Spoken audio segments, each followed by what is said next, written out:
Hey everyone, it's Wednesday, time for Wisdom Wednesday. Before I get started on this week's discussion, and I'm going to cover a little bit about oxidation and reactive oxygen species and antioxidants, I wanted to touch base about last week's discussion on omega-3 fish oil. I had a patient ask, so what kind of dosage? And the dosage really depends on if there are issues. Now there are particularly cardiac issues or high triglycerides in terms of taking more than just recommended. But somewhere between 1,000 and 2,000 milligrams of EPA and DHA is a great place to start, depending on what product you have, whether you need to take one or two a day. But for those people with high triglycerides, you need somewhere between 2,000 and 4,000, and that may be 2 to 3 pills twice a day in order to get that kind of dosage.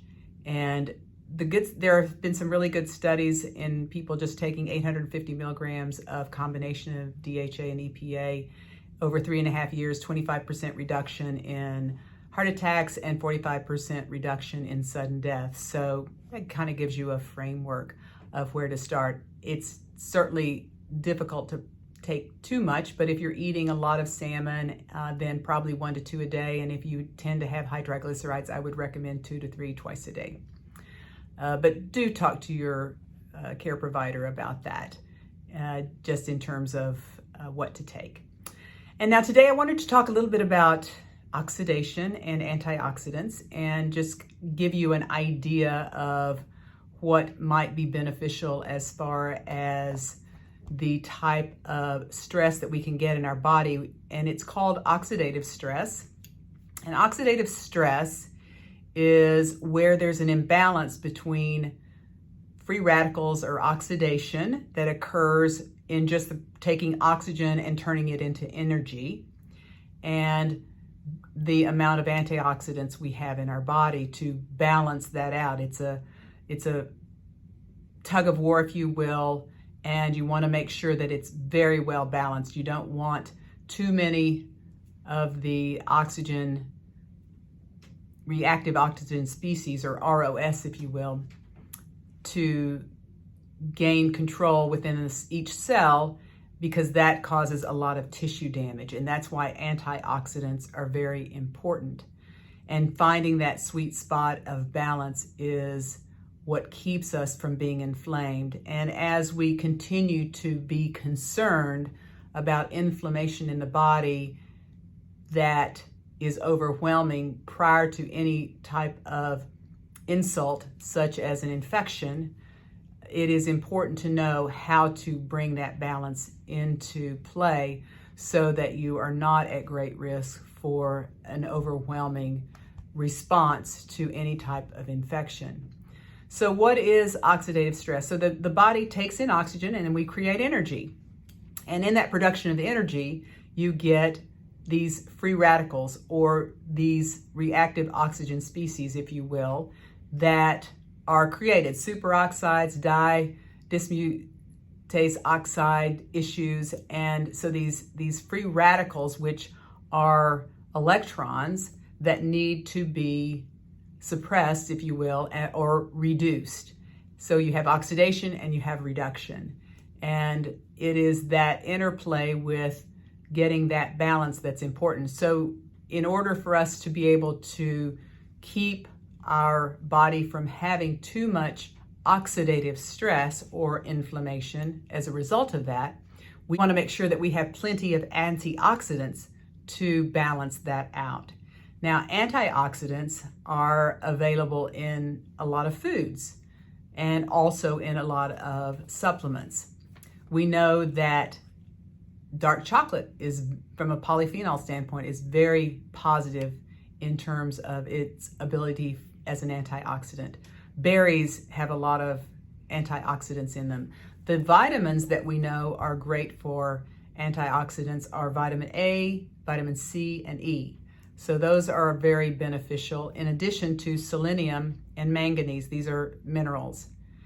But the master antioxidant in the body is a molecule called glutathione. And glutathione is really challenging to get from a supplement standpoint, but you can do it. We also do glutathione as an IV because it's so quickly broken down in the body. But the precursor for that is NAC, and we've talked about NAC before, N-acetylcysteine, and that is the building block for the body to help make glutathione. So many people take NAC because it's a supplement that's easy to take. In addition to glutathione, coenzyme Q10 is a very powerful antioxidant, as well as alpha lipoic acid. So a lot of these things can be beneficial in terms of calming this reactive oxygen species or reducing the oxidation in the body. Likewise, a couple of other good antioxidants, sulforaphane. Sulforaphane is a molecule that's found in cruciferous vegetables, particularly broccoli. So that's a very beneficial antioxidant, as well as resveratrol.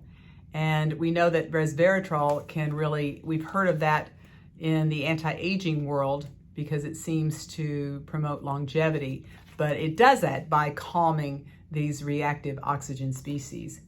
So we know that we can do this from supplements, and we know that we can do it from food. And it's just important to be able to reduce these free radicals in the body.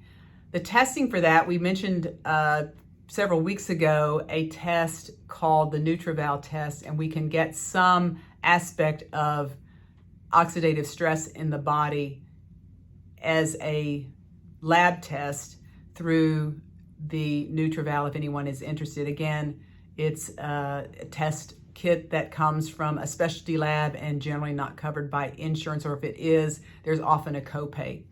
And that tends to be less than $300 or $400, just to let you know, give you an idea about this type of testing.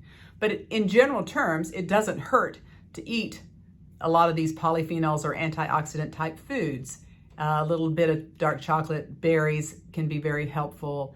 And then in terms of just supporting the antioxidant side of the supplements, the vitamins A, C, and E, and we're not talking huge doses, just making sure that you have some of that in your armamentarium and in your toolkit, in addition to perhaps some NAC, quercetin, the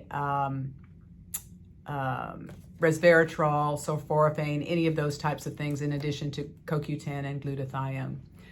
So hopefully that's given you an idea, if you've heard the term oxidative stress or reactive oxygen species, antioxidants, gives you an idea about really what's happening in the body.